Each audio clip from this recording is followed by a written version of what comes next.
Welcome to our pod, and by that I mean on Wednesdays we read. I'm Hannah. I'm Laura. And we are two best friends who do a deep dive into a new book series, one book at a time. Right now we are breaking the earth. And we're discussing the final section of the plot of The Obelisk Gate by Jemisin. Do you say obelisk or obelisk? Have I been saying it wrong? I think it is obelisk. I think for some reason I had a brain fart and I said obelisk. Okay. I put the wrong I'm just questioning emphasis my on the wrong pronunciations of everything syllable. now. I once said I put the wrong emphasis on the wrong syllable to a cousin, and he laughed like I had created the joke. And I think about that constantly. Don't you love when that kind of stuff happens?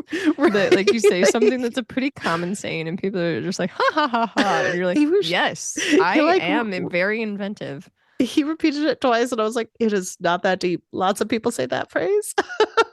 But Laura, before we get into it, what are you reading, watching, and enjoying? That was hard for my brain to comprehend. But let me just say that I haven't been reading, watching a ton of stuff. I want to save what I've been reading for a little bit down the line, because I've been reading this thing for book club that I haven't gone to yet, and I haven't finished the book or everything. But you haven't even looked at the front page of the cover. No, you don't even know what the book is, if you're being honest. I know what the book is. I'm fairly far into it, not done, but I want to just kind of give it its due, you know. But this is my attempt. That, like, the book club is coming up this week, and I'm like kind of excited about it because I'm like, I could make local friends. So I'm trying to put a lot of energy into. I know. I didn't realize it was a local book club. This is huge. I know. I'm very excited about it. So not much there on the reading front. But I did watch a movie that literally made me cry, and I don't know if I'm just like in a very poor mental state or what the situation is, or if it's just like the nostalgia is so hard or what. But it was Spider-Man No Way Home. No, that's just a good cry fest of a movie. Gosh, it's so good. That was so good. I love Spider-Man No Way Home. Extreme spoilers, because if you're not on the internet, I'm definitely going to spoil a bunch of it. So I knew a bunch of stuff about it going in, because obviously people couldn't prevent themselves from keeping the secrets. But the second that Tobey Maguire appeared, I was just like instantly like and honestly, Andrew Garfield, when he appeared, like, I loved those movies. I've actually really enjoyed all of the Spider-Man movies. I watched Tobey Maguire Spider-Man movies in high school and everything. I loved those. Like, Laura, this is not the first time we have talked about this, because we have also talked about how we are low-key the Andrew Garfield fans, like, of the Spider-Man movies, and I'm not gonna apologize for that. People think they're bad. Honestly, I don't think they're bad. Tobey Maguire too. Right. Like, I say all the time, like, Seabiscuit is one of my favorite movies. It's so funny that you mentioned that, because Tobey Maguire comes up on Movie Grid sometimes. It's a game I play. It's called Movie Grid. You have to, like, you get prompts of like one word titles and Tobey Maguire, and you have to think of a movie with one word title. And there was a day where my sister-in-law was like, what one word title of Tobey Maguire's do you know? And I go, Seabiscuit, it's Laura's favorite movie. And she was like, are you serious? And I was like, yeah. And so there are very few. I've seen Seabiscuit once. I grew up as a horse girl, but I do know it's Laura's favorite movie. So. And the only reason I say that is I don't know why, but that one is like always a movie that I'm just like drawn to, where it's like, I'm not feeling well. What should I watch? Seabiscuit. I need to watch Seabiscuit. I remember seeing it in the theaters with my grandparents. Like, they took me to see that movie in the theaters, and I've loved it since then. And I was a child at the time. But Tobey Maguire, when he appeared in No Way Home, I was just like, oh. And then the portrayals of all the Spider-Men were so great. Like, when they're telling... Well, first of all, just Tobey Maguire being like the put together Peter Parker that's like, look, I've got the experience, and you guys, you're gonna be okay. Like, it's all great. It's gonna be fine. That was heartbreaking to me. It was heartbreaking for Andrew Garfield Spider-Man to be still going through it. The grief and the grief, and also like, when just he making saves fun MJ, of himself. Like, he's so when funny. He's like, yeah, I really suck. And they're like, you don't suck. You're amazing. You're literally amazing. And I'm like, okay, he's the amazing Spider-Man, which is funny, but also it's like so heartwarming to like see those other two Spider-Men tell him like, no, you're amazing. And I'm so just nice. But him saving MJ then when in like a similar situation to how Gwen died, it's just like, I know. oh my gosh. So... And she asked him like, "Are you all right?" And he's just like, "Yeah, I'm okay." Like the acting was off the charts You're for gonna make those me cry three. right now. And then Did, Tom Holland was phenomenal. He always is great. I was just so impressed by that whole movie. Even like the friends when yeah, they were like MJ and wow, I forget the friend. Oh my gosh, I what forget is his name his as well. name? Uh, I'm a bad Ned. viewer. Ned. Is it Yes. Ned? Yes. Okay. Yes. Even like his portrayal I thought was great. Like just the friendship that the three of them have seemed so wholesome and wonderful and I just loved it and it was such a great way to bring in like all of these different characters and everything too. Like the way they incorporated Doctor Strange on point worked Mm-hmm. great. I I really liked seeing all the villains from the other Spider-Man movies because I love those other Spider-Man movies, honestly. Like They're so good. Willem Dafoe, I was like, oh, he is the ultimate villain. I am obsessed with him. He's so great. He's so, so great. And then they bring in Doc Ock, and he's Mm-hmm. fantastic too. And he gets his redemption story arc. I'm like, Mm-hmm. yes, this is perfect. Because he wasn't Even a Jamie bad Foxx, guy. Like yes, even Jamie Foxx. Oh, and Sandman getting to they become fixed like, Jamie Foxx's evil villain. Like they yes. made him cooler. It was so good. It was just so good. Well, and then Sandman getting like all of them getting to be healed Mm-hmm. and getting their second chance and everything. I'm like, this is phenomenal Yeah. storytelling, honestly. Like this is peak Marvel. This is like what Well, all it's of the not Marvel Marvel. It's an association with Marvel because it's Yes, you're Sony. right. It's Sony. You got me. Because I'm thinking about it. I'm like, I watched it on Hulu, Laura. Yeah. Yeah, So it's because it's whoops. not on Disney. Yep. Uh But they bring in so many of these other moments too that are like it was just the perfect combination oh of yeah. humor and like being clever and also just very heartwarming. And I just really am very appreciative of the Marvel movies that are working with time and concepts Yeah. of time. I really just like that theme. That's something that I always sticks out to me. And whenever there's any kind of like manipulation of time or anything like that, I'm gonna be a big fan of it. Like WandaVision, excellent. Love that. Total fan of that. Loki, I thought was great. I love those kind of things, but this was just like off the charts, and I think it's just like the perfect combination of like all of those things and bringing in the nostalgia too. Just it was great. It might be my favorite one out of the Marvel character movies. It's In hard. association with Marvel. And You know what? I'm It's sorry, absolutely my favorite of you're the in association with Marvels. excuse you, keep Madame Madame Web Web. in your mouth. Keep it in my mouth. Like I'm trying to spit that Did you out see the clip of Tom Holland going around where at he the end. ruined the no, where he ruined the Spider-Man twist before Andrew Garfield and No, okay, because like it's well he known in the would. Marvel universe that Tom Holland always ruins stuff and like people have to go with Hmm. him to like shut him up and he never Yeah. means to. He's just a blabbermouth. And so this one was a big secret like Yeah, that Andrew they're trying to Garfield keep like the multiverse quiet and that they're bringing in these other Spider-Men. like Andrew Garfield literally said like he got a text from Emma Stone where she was like, seriously, like, are you in it? And he was like, they like weren't ordering takeout. They were like being like very hush hush about it. They were trying to like stay so It's quiet on amazing. set.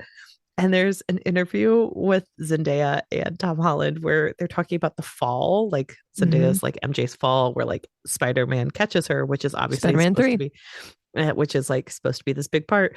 And Tom Holland goes like, "Oh, it's just so cool." Well, I wasn't there, but they like, and the Why weren't interviewer you there? didn't say a word about it. Like he kind of just let it happen. It didn't like Oh double up. He gosh. just like was like, "I'm not gonna talk to him about that." But like later Hmm. on, he was like, he like interviewed them again, and he's like, "Actually, you did ruin it." And like, can we see the look on your face the moment you realize what you said? And you see him being like, and his like face gets really hmm big.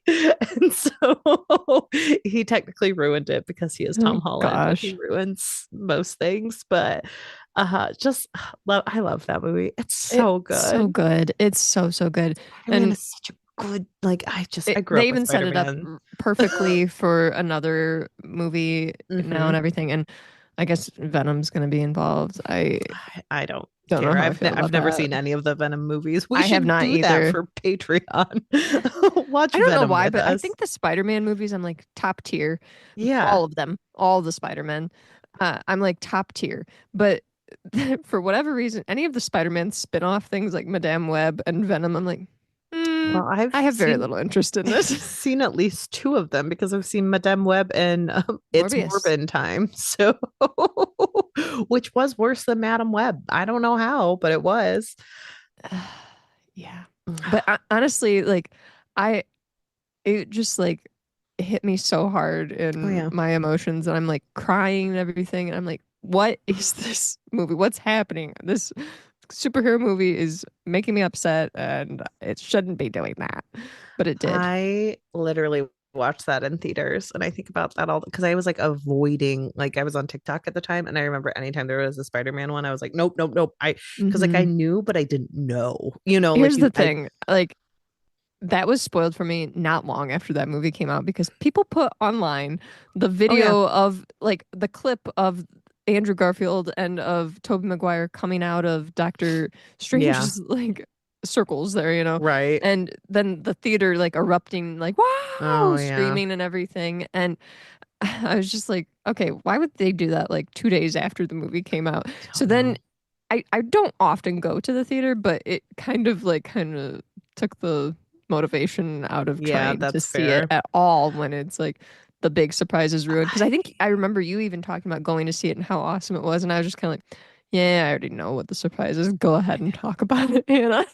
I know but I just love it so much it was It's so so good. good It's so so good. good yeah I'm so excited for another one. I like they've set it up perfectly and the ending was great too. yeah I really liked the ending. I don't know as much about how I feel about like Venom being involved, Tom Hardy being involved because that looks annoying. But I don't care about Tom Hardy what but we'll see whatever. But yeah, that's like top tier. I I really enjoyed that movie a lot, a lot, a lot. oh good So yeah, I'm like, I guess re-energized to watch some Marvel. And like even like when they brought in Daredevil, I was like, oh, I need to watch that show. That's reminding me that oh he yeah looks really cool and I need to watch that show. So I did like that show. I watched the original run. I need to watch more of it, but yeah. I need to watch all of them because they're all now available to me. And Yeah, some of them look good, some of them not as much, but we shall see. I started watching Loki season 2 and then I forgot I was watching it, but I liked it. Like I thought it was pretty good Mhm. as I was watching You know it. what? So, I like both seasons of that. I yeah. I think that was and it may just also be playing into like how much I just enjoy that theme of like time manipulation and how It's true. we I did shouldn't pick the other type deal manipulation with show to that. bring up. Yeah. Yeah. Well, I brought it up earlier because I'm like I love WandaVision and Loki, but I just feel like that one did a really good job of making Loki a more tangible character than he previously Mhm. was. And yeah, it did a great job in my opinion. And I also liked too that they gave us a few more episodes that it wasn't just like six and we're done because I Yeah, feel like they kind of wrapped it up a little bit nicer than they would have if they had left it just with the first season. that's good. But Hannah, what have you been reading, watching, and or enjoying? So for reading, I did what I always do, which is give Lucy Foley another chance. And I listened to The Midnight Feast, her most recent book. And Is actually, this the hunting party lady? yes, this is the Hunting Party Lady. Okay. And guess what? I read almost every single one of her books. I think I've read Okay. almost every single one. I have read her historical fiction one, and it I was knew a you did book. that. Yeah. I Uh, read The Paris Apartment. that was terrible. It was Not a so fan. bad. You read the worst one. Yeah, not a Um, fan. well, I don't know if that was the worst one. I think I no, nope, think that you was the worst previously told one. me it was not the worst one, honestly. Oh, really? Because it Yeah, was the worst I one. think you said there was another one that was worse, but maybe I'm misremembering. Oh, the hunting party I disliked more. Okay. So I listened to The Midnight Feast and Hmm. I didn't hate it. I actually thought Okay. it was kind of fun. It's about this like luxury resort called The Manor and it's like opening weekend. It's supposed to be like very like expensive rich people stuff and you're getting intercuts of like something happened and the police are now involved Hmm. and you find out that the woman who runs it is not all she appears to be, shockingly Oh. enough. And I actually thought the intrigue was like pretty well tapered. Like I said, I think I've said this before. Lucy Foley does her best when it's kind of like murder mystery party. and you're just like, oh, this is what's happening, like let's figure it Hmm. out together. We're all detectives in this. I prefer that to her like, this is thrilling and shocking in the Paris apartment where like we all are just like, But that was not that thrilling and shocking. it wasn't as thrilling and shocking, but this one was pretty fun. Like I had a good time. I was kept guessing, and there was one part where I was like, "Oh, I didn't see that coming." I thought it was going to be like something else, and I was like, "Oh, if they ratcheted it up to an 11, I'm going to be disappointed." And they didn't. They kept it like well within reason of what happened in the book. And so I will say the ending is a little funny. And I looked it up Okay. as I was reading because it goes on for far too long. Like it is like 3 chapters too long. So she needs to get an editor to like cut that down. Okay, Because that's fair. I got to the point where I was like, I'm gonna look up the ending because I'm not really paying attention anymore. I just Do you think though was. that she's probably just achieved a level where they likely don't tighten it up? That they're like, Yeah. it's Oh Lucy, yeah. she can do what she wants. I do think that that is very true. Like I I think because people I kind of just think that don't. happens with certain authors. Like once they've published so many books Stephen and King. yes, have such a level. Even some of his earlier work, I'm like, Yeah. who was allowing this to be this long? Right. But And like, yeah, I just feel like certain people are just like, we're just gonna let them go because we don't. They're gonna I'm so sell, sorry, so but we're not worried about it. Megan Miranda books, they're like, you don't even need to make sense. Hmm. So Yeah. there are certain authors where it's like you could do with an And I editor hate to or say this, but two. I've also heard that about Colleen Hoover. So I mean, that some of I those don't are hate to say it. I'll too say it on long. record. It sounds like I Colleen haven't read Hoover's any of books her are too romances. long. I've only read Verity, so I can't Right. confirm in terms of multiple books, but I have I've heard that's the watched situation for I've watched those two. YouTube videos of It Ends With Us and what happens in that book. And so I would probably agree, I'm guessing. But anyway, this is a romp of a book. I liked it as an audio because they have a lot of different narrators. So it's kind of more radio play style and it's old English country. It works better. I think that's a situation in the Paris apartment too, where there were multiple narrators. I do appreciate Yes. that. And sometimes it works and sometimes it doesn't. And in the Hmm. Midnight Feast, I would say it helps it. It makes it much more radio play and it's much more of a whodunit, what happened. Um, and so I found it It didn't help the very, Paris apartment. it didn't help the Paris apartment. Nobody wanted to read Oops. that. Actually, Oops. many people did. Many people really enjoyed it, so Many people that's not really. true. So I don't think it's her. I think this is probably top two. Because Okay, wow. I really liked the guest list, and I would say So that this is this like is pretty good. four-ish, 3.5-ish. Well, I mean, I really liked the guest list as a Lucy Foley book, so I gave it 3.25, and I'll probably give this book Oh, 3 stars, and that is okay. perfectly fine for a good mystery thriller. Like you're not I'm not looking for my socks to be knocked off with these types of books. I'm looking to be like pleasantly surprised and Sure. not mad I read it. That's actually Sure. my baseline. And so Hmm. I enjoyed it and I'm not mad I read The Midnight Feast, which is why I keep giving her opportunities and she disappoints me far too often. So I don't know why I do it. I feel like there is something to be said of just like becoming comfortable with an author and Yeah. knowing that they're going to deliver the same type of thing time after time, that you do seek them out. Because Yeah. honestly, I feel like a little bit of that is like me with Agatha Christie, where Mm, I'm just like, I really like her writing because it's formulaic and it like I kind of know what's going to happen. I always know I'm going to get like a 3 star out of this probably, yeah. where it's just enough of a mystery to keep me reading, but I'm not going to be like, wow, this is the best book ever. And yeah, but It also feels a little bit safer because like I will admit that for a long time and 2016 to 2020 range, I was like deep in the murder mystery podcast stuff or true yeah, crime sure. podcast as it were. And I think a lot's come out about that, about how like dangerous that is and how like it really hurts the families of victims and things like that. And so Yeah, sometimes I'm just kind like, of the glamorization of all of that seems yeah, very and icky. like the white woman focus on most crimes, that it's about Hmm. white women and not about the people who are often, put in positions where they could be more The affected other by thing, crime. like I think about too, like I used to listen to My Favorite Murder quite a bit, Mm-hmm. and I read their book, Karen and George's book, which I liked. It was not great, but No, it was just I didn't okay. read it, but It was I just can okay. imagine. I listened to it, so it was like them reading it. Mm. But I feel like even like I don't listen to their podcast anymore. I don't know if it's even still like super popular or not. they had such huge momentum. But I'm thinking back on it, like all of like the humor and funny moments that were like brought into that, and I'm like, I kind of feel a little ick even that I was like tuning into that because like I want to laugh. Yeah. Like, ooh, Laura.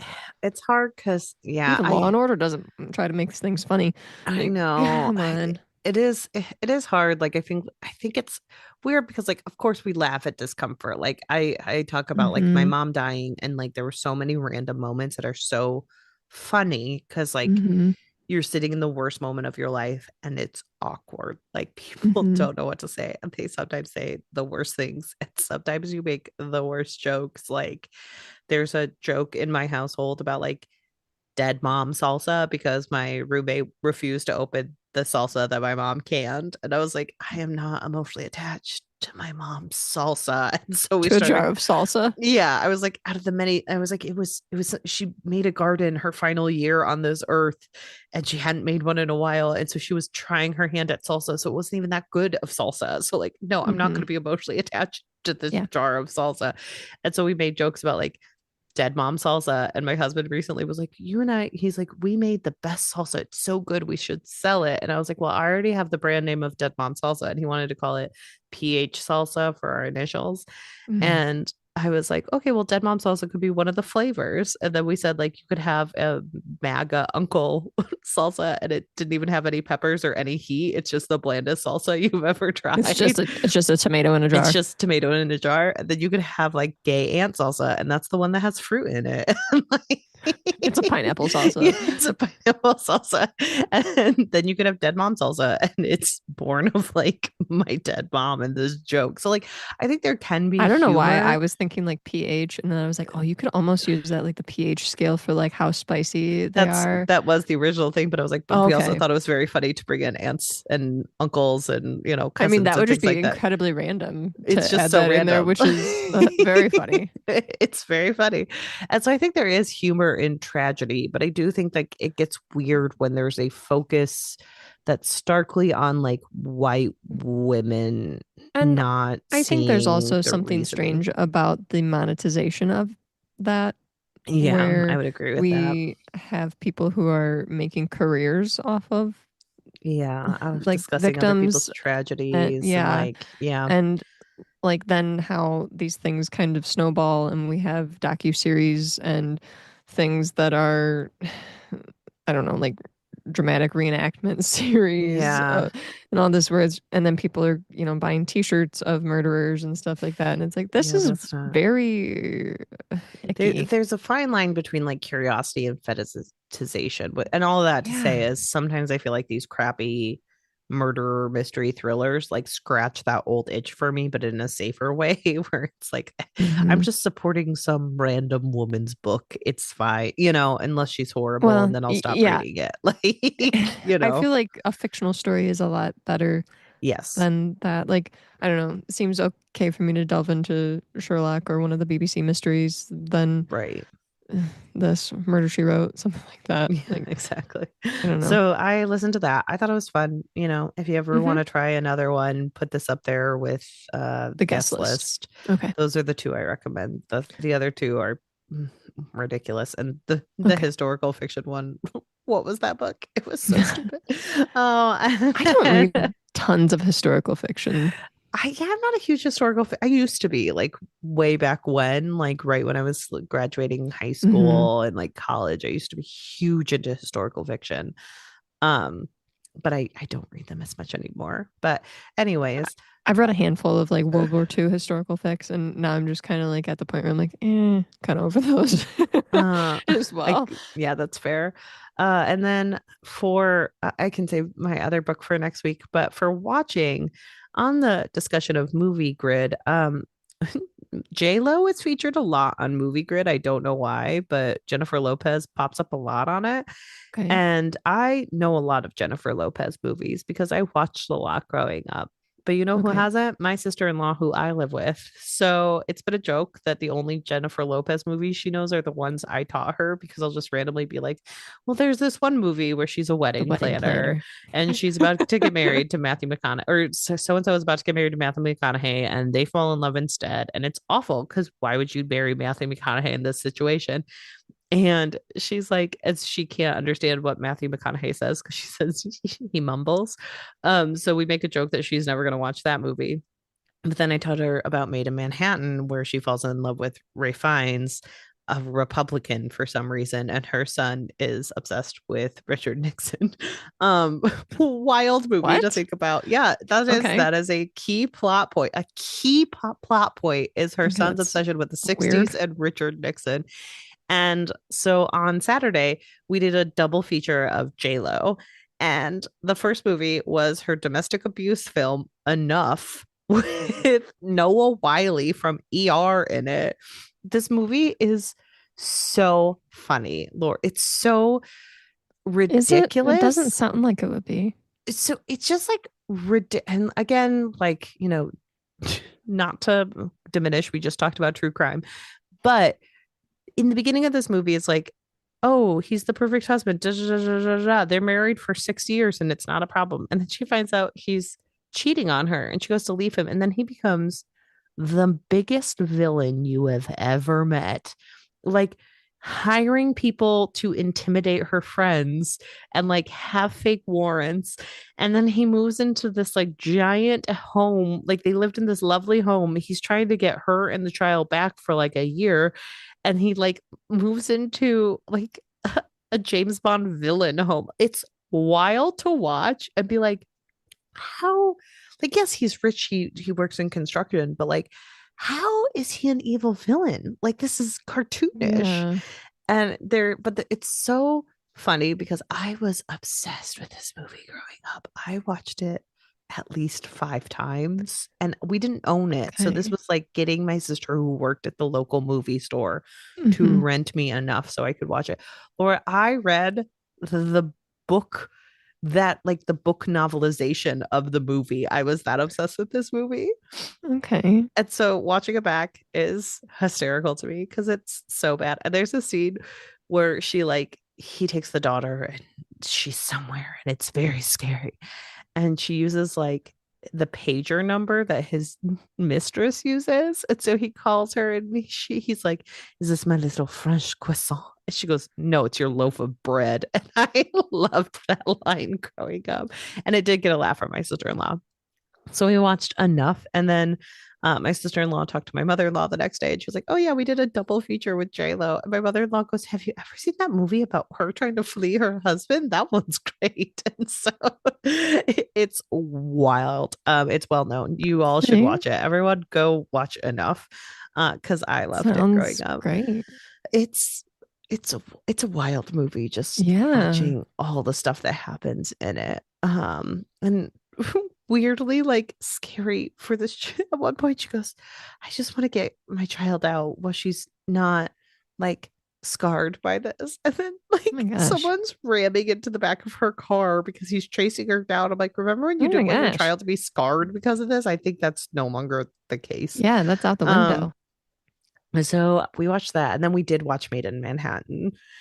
Okay. And what I've seen like they that one. covered it on the Bechtel cast, but like what a wild movie about this Republican man and J Lo falling in love and Oh no, her. I haven't seen that one. I've seen The Wedding Planner. I'm No, getting my yeah, titles it's all okay because confused they're now. all so similar. But in I died laughing because I'm watching this movie and her son has to give a speech at school and he gets really nervous and he starts it with Richard Nixon was a man of many contradictions. And I'm like, what does that mean? That's not a thesis statement for Richard Did he Nixon. elaborate? Like, He talked about his foreign policy. Like, oh, even though he was remembered for being the only president who resigned, not what he was remembered for, he is remembered for having to step down because of his r- crimes. Um, corruption. Okay. And he goes, he had a very specific foreign policy that led America into something. I forget the whole speech, but you're just sitting there like, what are you talking about? And then he runs away because he's very nervous. And then Ray finds Voldemort himself, comes in and he's like, I'm a Republican. And the kid goes, you're a Voldemort Republican, would be. right? And he goes, Richard Nixon was a Republican. And then Stanley Tucci, who's there for reasons, is like, and he's like, well, he lied. And it's like, what is this conversation? And then Ray finds teaches him that if he keeps a paperclip in his pocket, he can put the energy of his fear into the paperclip like a lightning rod. And he goes, many Sounds famous like politicians, Republican conspiracy stuff. he goes, many politicians were known for this. And the kid goes, really? Like who? And he goes, Henry Kissinger. And I was like, did you just pick a war criminal as your example? What? And then instead of saying, like, wasn't that dude evil? The kid goes, he wasn't known for his speaking abilities. Wild movie. It came out in 2002. It came out the same year that Enough did. Wild times. So that's what I did. Doing too much that year. She should have been like, I'm not gonna date Voldemort. She really needed I'm to sorry. relax. She could have really like calmed down that year, not done so many movies. Yeah. Just take a break. So you're fine. Those are movies I grew up with and I remember watching quite frequently. This took a turn I was not expecting because you had said last week that you were going to talk about Howl's Moving Castle, and I was very excited about it. Oh my gosh, and I keep forgetting to talk about this interesting development of JLo movies, and I was like, okay. Sitting there like, I just want to talk about Howl's Moving Castle. I'm like, I did watch really Howl's hoping to talk about Studio Ghibli, but I had never actually seen a full Studio Ghibli movie, and we watched Howl's Moving Castle last weekend, and I loved it. I thought it's so charming. I think it has like the perfect like, and I know that this is like a very Studio Ghibli-esque like motif, is just to have kind of wild segues that like weren't planned, and it's just like, oh no, now we're go over here. Like you don't have like a very structured narrative all the time. And honestly, that hit my brain in just the part I wanted it to. I love like I just love narratives that don't need to make like all the sense in the world. It's just like, oh no, if you're in a magical and fantastical world, magical and fantastical is normal. So you're just going to be along for the ride. And I loved that.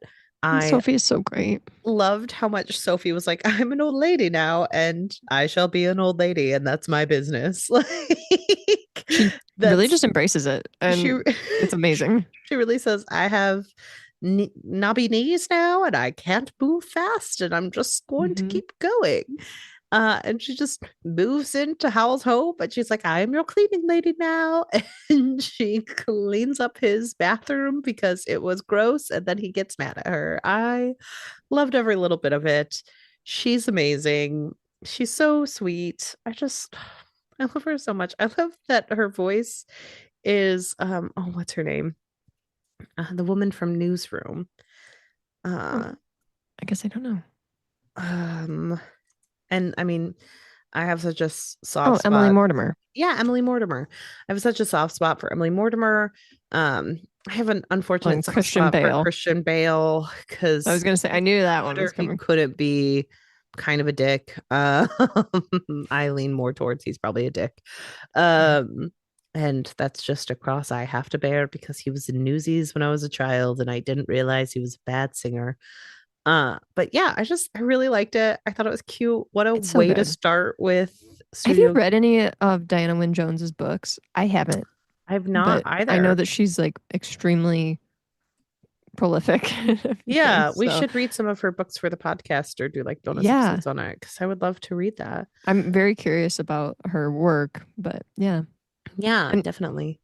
I want to say, here, I'm just looking at the page that she's got on her Wikipedia page. It just says Wikipedia. She actually attended lectures by C.S. Lewis and J.R.R. Tolkien before graduating, which is interesting. So yeah, interesting. But no, it was such a good movie. Like I loved the castle. I thought the castle was so pretty. I want it on my wall. I just think it's gorgeous. Hmm. I loved the little scarecrow. He is my favorite. What a beautiful, small spoilers, but They're what a all so beautiful cute. look at masculinity where he's like, I'm in Yes. love with you. You're not in love with me. I'm gonna just pogo away right now. Hmm. Bye-bye. Like, I think that's amazing. Howl got a little bit on my nerves because what a I mean, I dramatic think he's meant to. man. Yeah. Like, but he's very pretty, so I get it. He's a very pretty Mhm. man and he knows it. So uh much better than Knuff or Maid in Republicanism. So Yeah. Wild. you are welcome for telling you all about that.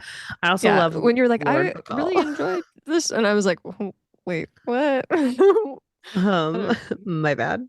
No, it was so good. I loved Howl's Moving Castle. Tell me everyone's favorite Studio Ghibli movie because I need to That start one's watching up them there all. for me. Yeah, I I mean it think was my Spirited Away sister-in-law's might be my favorite. favorite. Okay, that's I've seen parts of Spirited Away, I believe. And I think I've Hmm. seen Kiki's Delivery Service, but I was so Kiki young is good.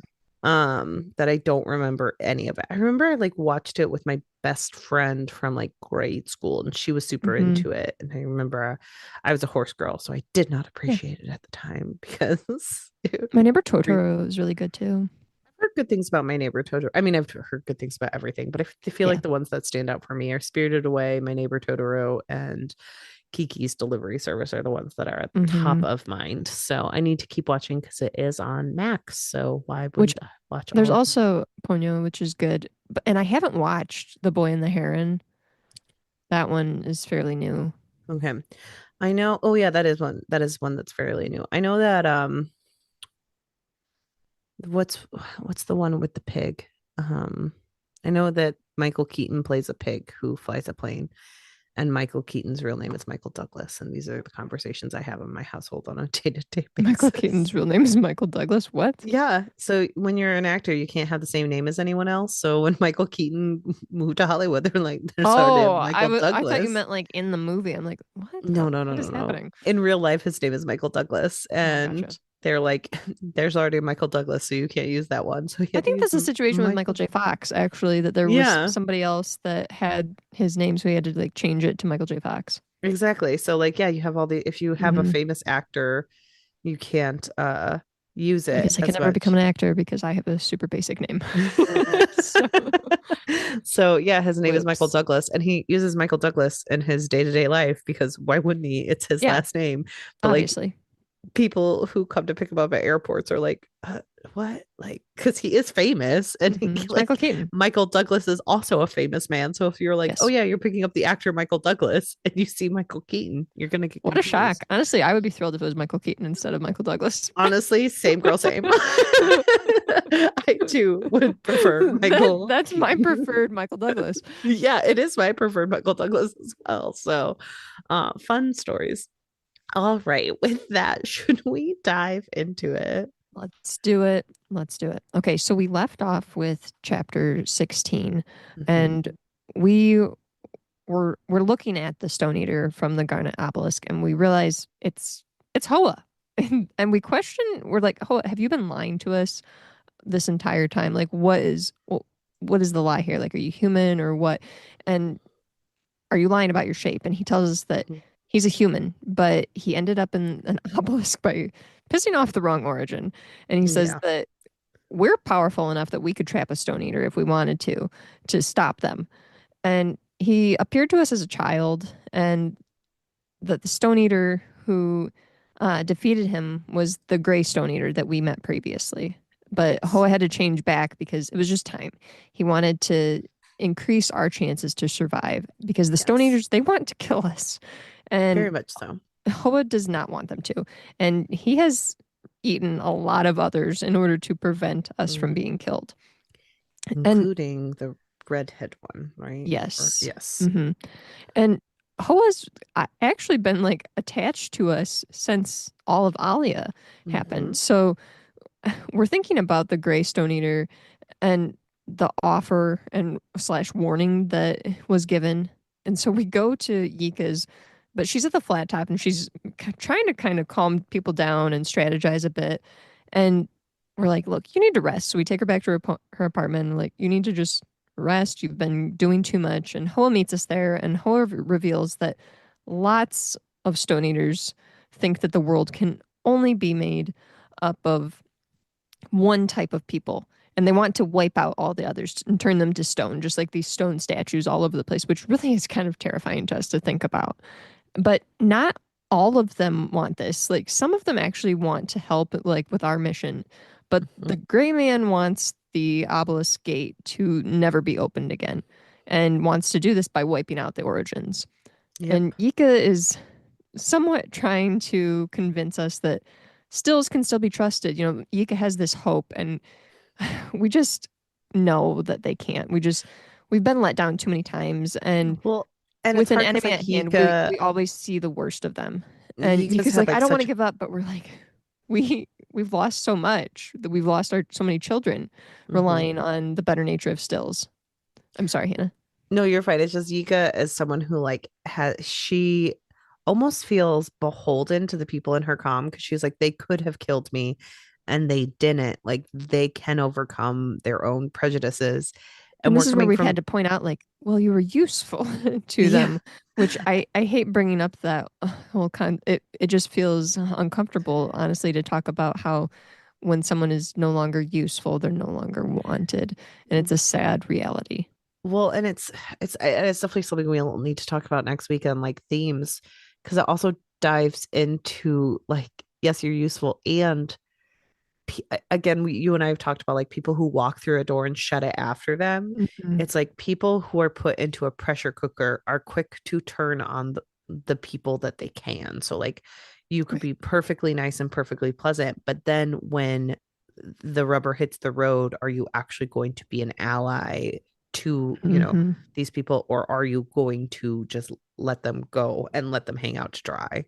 So yeah, it's really an unfortunate situation, and I think we're in a situation too where like I just said that we're dealing with these really complex emotions and knowing that trusting and being hopeful has not helped us in the No. past because we've lost so much Yep. trusting others. But when we go to leave, she tells us that we, quote unquote, can't start anything, meaning origins, and not to make it look like to make it look like we're not up to anything. Mm-hmm. So then we go to chapter 17, and Nasun has practiced and is like super proud that she can finally heal Shafa. And it takes a lot of skill, and she's been practicing in the woods on animals and plants, and it's a little creepy sounding, honestly, when we're Yeah. hearing about like some of the manipulation that she's doing to these insects and snakes and stuff like that.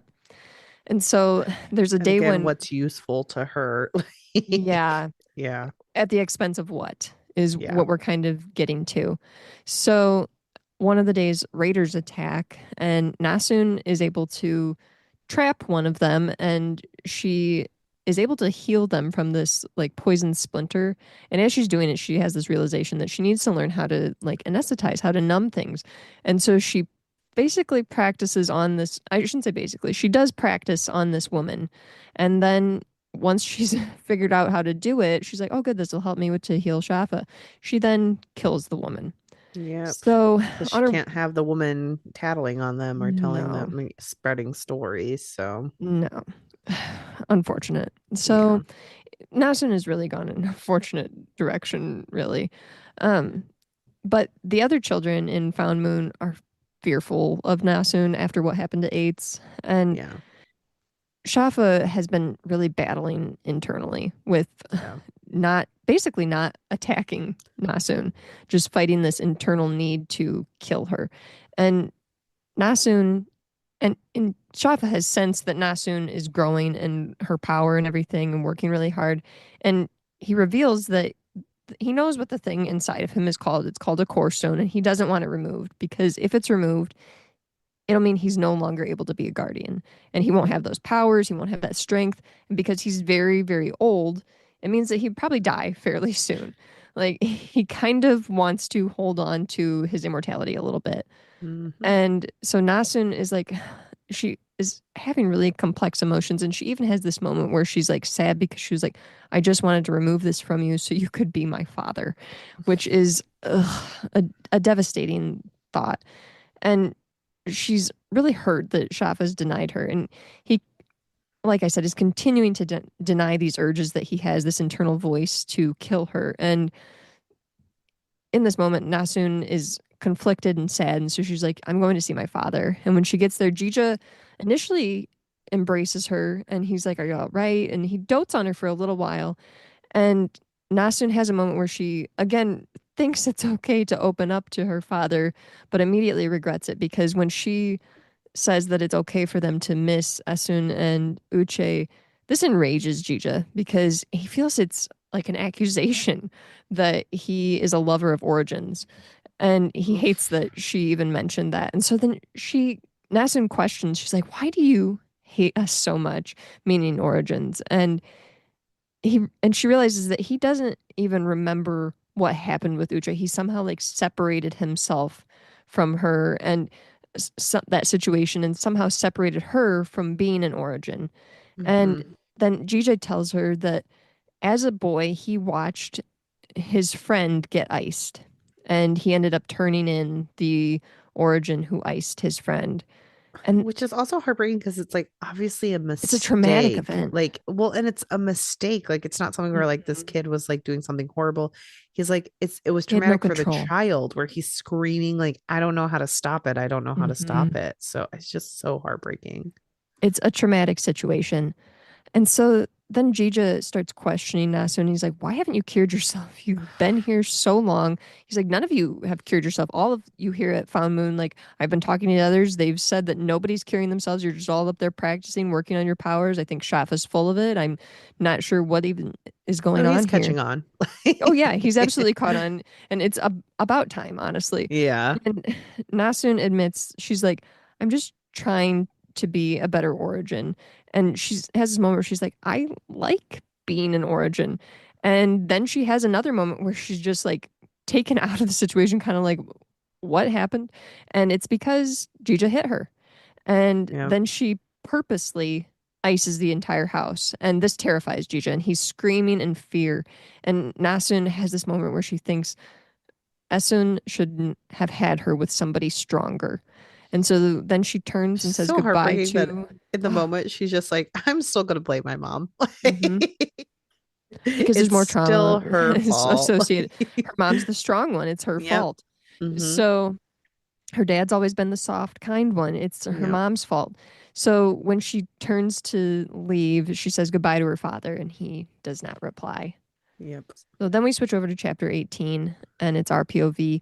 Hoa tells us that the Gray Man wants to have the gate open for his purposes, that he kind of lied earlier when they were talking to Yika. And so we go to Alabaster, who is starting to fail. He's in a drug state and he has very little strength. And Antimony is with him. And Alabaster says that there was a chance that Mayav would have turned against them when they were Hmm. there, that he had this hope there too. But there was a chance that they also would have turned against them the way that Kastrima has turned against the origins there and how there's this divide occurring. So Yika has called for a vote amongst the people of Kastrima because they're all in this situation where they're trying to figure out like what to do because the people of Renanis, they want the people of Castrima to join them, but no origins. They have made that clear. And so the people of Castrima are trying to figure out, like, what do we do here? Do we just turn in all the origins? Do we let them be killed? What's going on? And so that's why Alabaster had said that, like, there's a chance that, the people of Mayav would have turned against us at some point. And so Yika has decided that there's going to be a vote. All the people are going to vote. And we're worried about her. So we're like, we're gonna go see her, but we gather some things before we do. And as we're like leaving and going there, there's some chaos, and we find that an origin has killed a still in a Hmm. conflict, and the crowd's starting to get out of control. And the man Cutter, who is one of the origins that was pretty close to Yika, uh, he ended up killing a man in response to being hit in the back, which were under the assumption that the person who hit him was trying to hit at his Cecipine because it's like kind of a myth that like if you hit an origin there that it'll kill them, but it's not necessarily true. So Right. in response, Cutter killed the man, thinking that Well, and it's a little bit was a like threat. no one knows who to trust because people are saying like, no, they didn't hit him back there. And like Cutter seemed to take offense originally that the Mhm. man had moved like in the waters. And so it was like obviously a high Yeah. intense area where And like there's people's sides emotions are developing here. so It's starting to yes. become a mob almost where sides are developing, things are becoming very tense, and Yika gets there and she's trying to keep the crowd under control and she ends up making a decision that she's going to take care of the situation and she does so Mhm. by putting her hands on Cutter and she ends up killing him Yeah. in a way that is shocking to us as well as Yeah. all of the crowd there because we kind of underestimated some of the skill that Yika has. Yeah. But later on there's more chaos and we actually end up breaking up a fight and instinctually kill a still woman who acted like she was going to hit an origin child because we're just sick of the violence. It took Well, us and back she into was the like moment of the violence that occurred and towards she's like an our children. alcoholic who's Mhm. obviously in a fit of rage and like it didn't like it wasn't the same as what happened where there was a lot of confusion a lot like this woman was Mhm. obviously actively about to inflict violence and we have PTSD and so Yes. it gets us to react to that so it's a little bit Yes. different than Cutter's situation. Yes. Thank you for saying that. Yeah. So we end up reaching for the topaz obelisk and we concess alabaster there, but we can't but he can't bear more magic. So then we end up fleeing the scene and we kind of lose sense of what happened and we find ourselves waking up in the infirmary and Lorna reveals that Yika basically convinced the others not to kill us and because they were asking for us to be killed and that Hoa and Antimony are there, and they're like, nobody's gonna kill her. And even Yeah. Antimony says it, which kind of throws us off a little bit. We're like, why are you here? Why are you saying that? Like, not What you. do you even care? Like, please go away. So then she tells us that we killed Alabaster, but he left us a message that the Onyx is the key. First the network, then the gate. Don't screw it up. And then she leaves, and Yep. we're kind of like, why is it always riddles with you, Alabaster? Like, what's going on? Why Like, can't you just say what you want just be to a little more say? precise. What you say? Say what you want to say and let all the words fall out. And so Lorna then comforts us and we go over to our running sack and we end up gathering our rings out of there. And there's only 6, even though we're a 9 ringer by now, but we end up keeping the ones that Alabaster made for That us. was such a beautiful moment where we're like, we don't give a shit about anything except for the ones he gave me. Like, oh, Hmm. So then at the vote, we show up and people are like scrambling to get away from us. They're very afraid of us. hmm And we get there and we're like, you know what? There's not going to be a vote. And those who stay here do not get to vote on who gets to be a person and who doesn't. And that you're going to either fight each other or we'll take care of you. We'll kill you. right. And the response is complete silence, obviously, because it should be. People are afraid of us. And people were trying to vote on who was going to be a person. So, Yes, disgusting. yeah.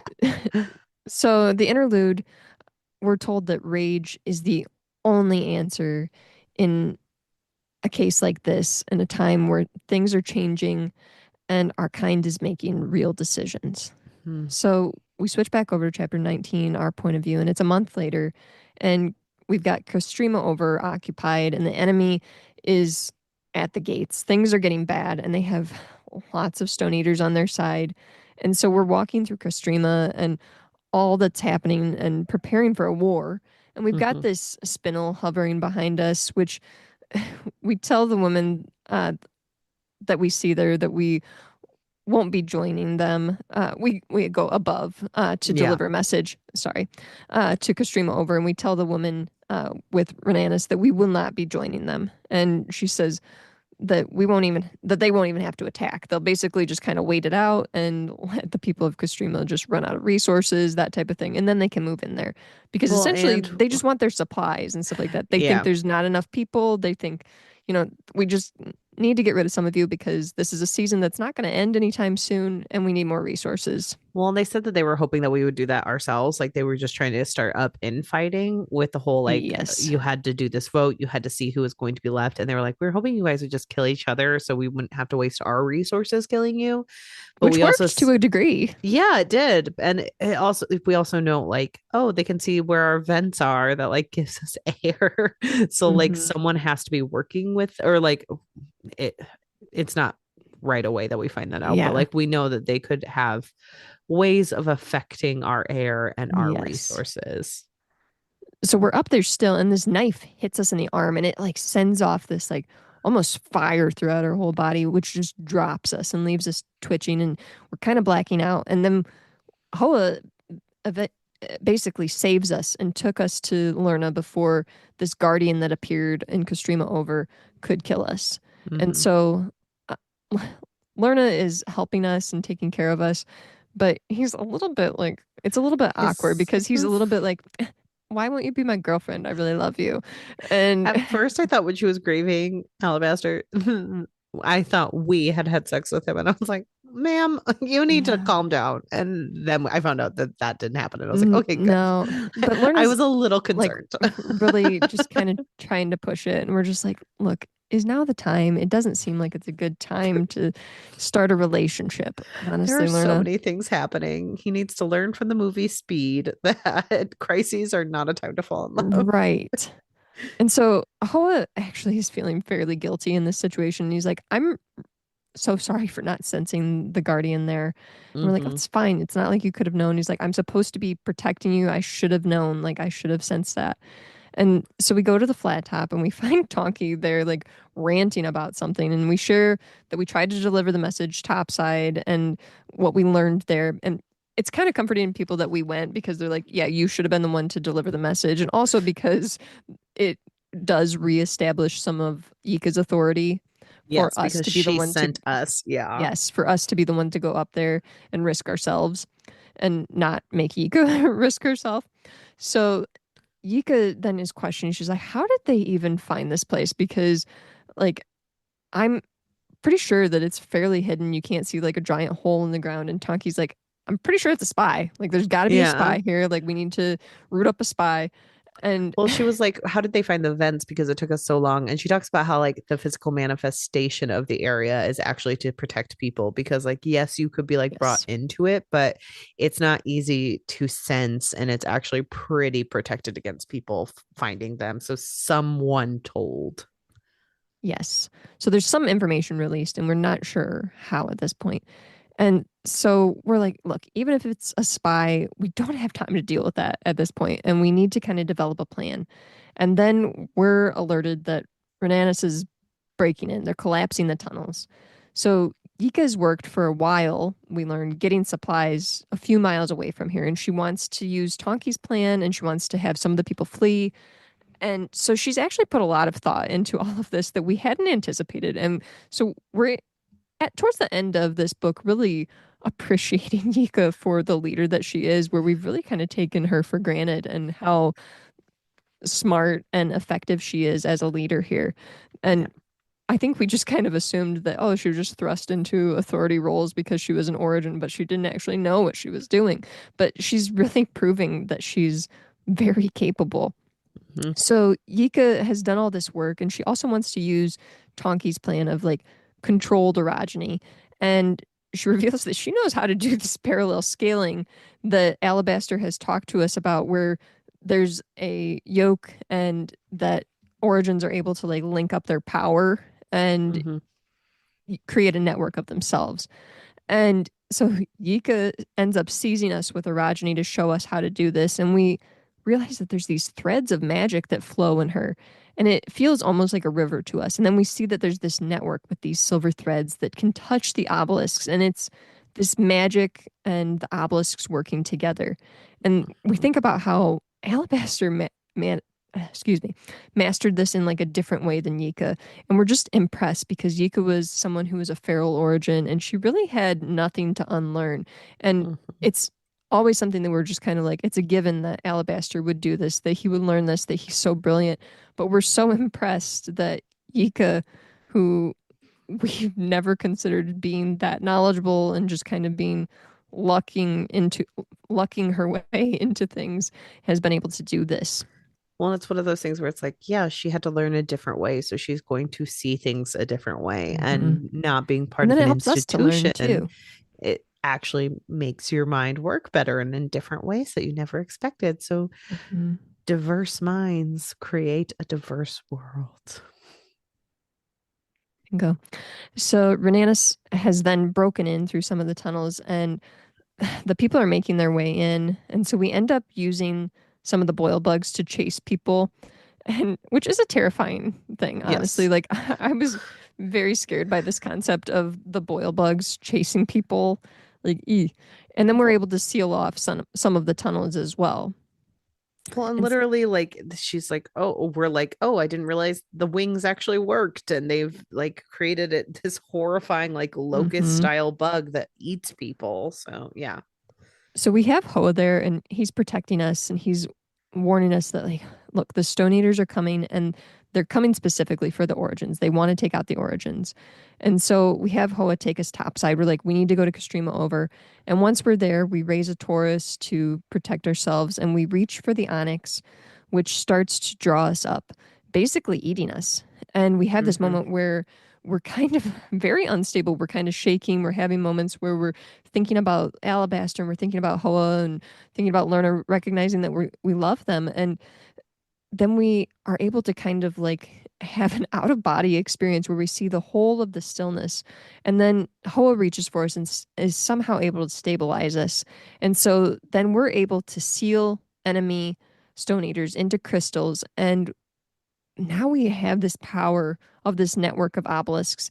And in this moment, too, we have this greater ability to perceive things, and we're able to sense Nasun to the south. And we're like, finally, there she is. There's Nasun. And in that moment, the gate begins to disengage. And then Hoa tells us that we need to rest, and Antimony is there, and the other Stone Eaters are there, uh, and another Stone Eater is there, and it's made of Hmm. alabaster. It looks familiar Yeah. to us. So Twist. is it a twist? So A little bit then, for me. I wasn't okay. Uh, expecting so then in the interlude, Hoa is caring for us and tells us that our right arm has become this brown, solidified, concentrated magic. And he takes us to Lerna's apartment, and Hoa tells Lerna that we killed Renanis and that the obelisk gate provided us perception of where Nasun is and that we need to go to find her and that we want to it. make a safe place for her. Well, also we have a moment where we hear Lerna being like, "Are you gonna eat her arm?" And Hoa says, "Not without her permission." And Hmm. it's like, "Oh, guess what you found? Your own Stone Eater who is going to do the same thing that Antimony did with Alabaster." So, Yep. And so then we think about how Lerna, or we're told that Lerna loves us and that so does Hoa. So then we switch over to the final chapter, and it's Nasun's point of view. Nasun wakes up in the middle of the night, and she notices that something is happening to the north. And Steel, the Stone Eater, is there and says that this is the opening of the Obelisk Gate, which is the heart of the planet. And the heart of the planet is channeled through the Obelisk Gate, and that its purpose is the destruction of one's enemies, and that Father Earth fought back for this. And Nasun says that she has to save herself, or Nasun knows that she has to save herself. She can't be reliant on Jija or Shafa, that she has to be the one to get herself freedom to save herself in these moments. And so then Jija appears suddenly, and she says that she understands why he hates them, and she apologizes for loving him in the wrong way. yeah. And she also, in this moment, she's ses- or sensing Asun and her exhaustion and all that's happening in the south. And so then Jija comes at her twice, and the second time Nasun uses the silver to turn Jija to stone. And Mhm. because he's like mid fall, he ends up taking a knife to himself and shattering as he comes down, which is a really Horrifying to think about. horrifying moment. He's Just in the middle of a sh scream. Yep. And she's like 15 or 16 at this time. Like, I was thinking about how young she was. Like, it's just so awful. So Nasun, she looks at her father for a really long time, and she's really just aching in this moment. And people are starting to wake up in Found Moon, and the lights are coming on, and Because it made like this large there was this sound. large like Yeah. thunder like clap from the Hmm. sapphire. And so there's a lot of people trying to figure out what's going on. And Steele is there with her now, and he gazes at Jija, and he's like, "It never gets better. It never ends." And he says, "You'll kill everything you love eventually. Your mother, Shafa, all your friends here. There's no way around it." And he says, "No way except one. Should I tell you?" And she tells him yes, that he should. And she says, "Tell me how not to." And Steele says that the moon's coming back and that it was lost so long ago that it was flung away like a ball on a paddle string, but the string has drawn it back. Left to itself, it will pass by and fly off again. It's done that before several times now. But with the gate, you can nudge it just a little and adjust its trajectory, the path that the moon follows. And instead of letting it pass again, you bring it home. That Father Earth has been missing it. And bring it straight here and let them have a reunion. And so in that moment, Nasun kind of understands. She's like, this is what's going on. So this is why Father Earth wants me dead. It's happening. And so Steele says that this will end the seasons. It will end every season. And what Hmm. you're feeling right now, you will never have to suffer again. And so she turns to look at Steele, and they have this moment where they, they're looking at each other and they don't really trust each other still, even in this moment. Right.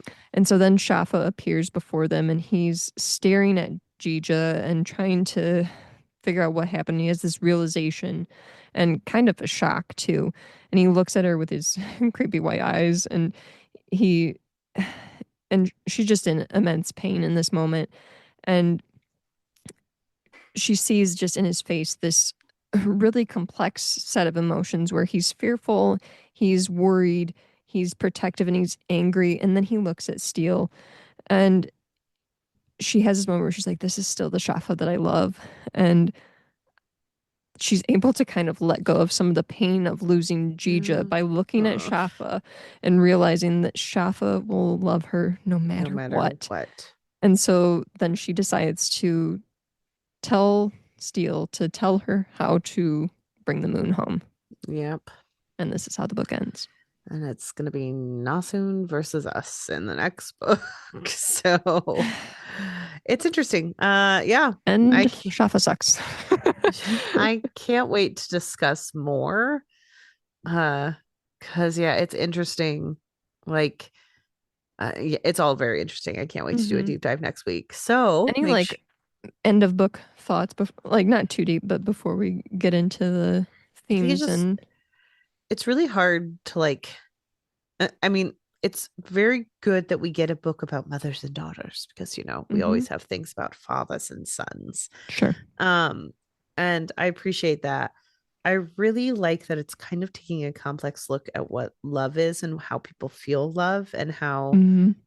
harm can lead you into paths that you didn't think. And like, I, is so effective at creating a book where I can understand why Nasun like loves Shafa in a certain way Hmm. because he does feel different through her eyes than he Yeah. did through Asun's eyes. And that sucks because you're sitting there like, I know this person is bad, It's but hard because if you were to just jump, I think, into this book and yeah, not have the background knowledge that we have of Shafa from the fifth season, uh, it wouldn't seem as horrible in he the wouldn't seem Obelisk as Gate. horrible. Yeah. And And that's it's really hard to effective. reconcile with that. Yep, I agree. So like I, I don't know. I think and if it's really effective. Like I think that that's a beautiful look at it because it's a beautiful look at how messy humans are. And I also think like we can see that through like us, like we are imperfect in this book. Like we have reactions that are poor. We're making poor decisions, but it makes sense to us. And I think that that's it. That's like the biggest takeaway I've had from this book is Mhm. just how much it's about people's perspective and Absolutely. letting you see why a perspective is the way that it is. And even if you know it's an imperfect perception, Mhm. it's still valid. Like, and that's That's why I think in this book it was extremely effective for Jemison to bring in the POV of Nasun, where yeah, even though the the whole series is about Asun and Nasun, that we didn't get Nasun's POV in the first book, but now having that in this book, it really helps us to gain greater understanding of what's going yeah, on.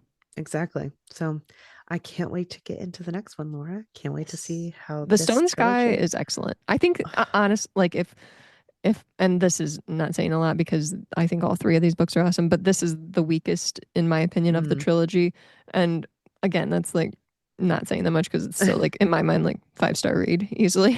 But Perfect. yeah, so I'm just like I, the weakest book in terms of like all excellent books. Okay, but The Stone Sky I think is really really good and adds so much more in terms of like the sci-fi aspects. So really Good. looking forward to delving into that one next. Can't wait to read it. All right. Well, everyone, please join us next week as we dive into the themes and characters of the obelisk game. The obelisks. The obelisks. Uh, Actually, that sounds very British to say it that way. That might be the a British obelisk. pronunciation. Yeah, maybe I'm just Pronunciation. being British today. The British. obelisk gate. Uh, I really wish I could but pull off a British accent. same girl, same. But while you're waiting until next week, check out our episode coming out on Thursday with CM Kaplan for their release of The The Fall Is All There diplomacy Is of the knife. sequel, The Diplomacy of the Knife. We had CM Kaplan Connor on for The Fall Is All There Is, and they came back on, and we love talking to them about their new book. It is released on Thursday, so make sure you're getting it wherever We you're kind in of the gushed a lot about the characters in that episode, or yeah, in that episode. yeah, So hopefully not too spoily, but a lot of great character work in that I think book. we tried to not be too spoilery and to Mhm. do more of a character overview, which they pointed out. They're like, oh wow, it was really nice to just do a deep dive on characters. So it'll be a nice preview for you. So please make sure you're checking that out. And if you so choose, please make sure that you're rating, reviewing, and subscribing. It is a Yeah, great way to get new people into the podcast and or just sharing helps too. tell a friend to listen to us. You can also follow us at Our Pod. That's OWWR Pod on all the social platforms where we are located. Which is And all of them, basically. we try There's our so best. many. When And it's thanks for being listening today. cannibalized. And thank you so much. We appreciate you all. Can't wait to talk more next week about the Obelisk Gate. Bye. Bye.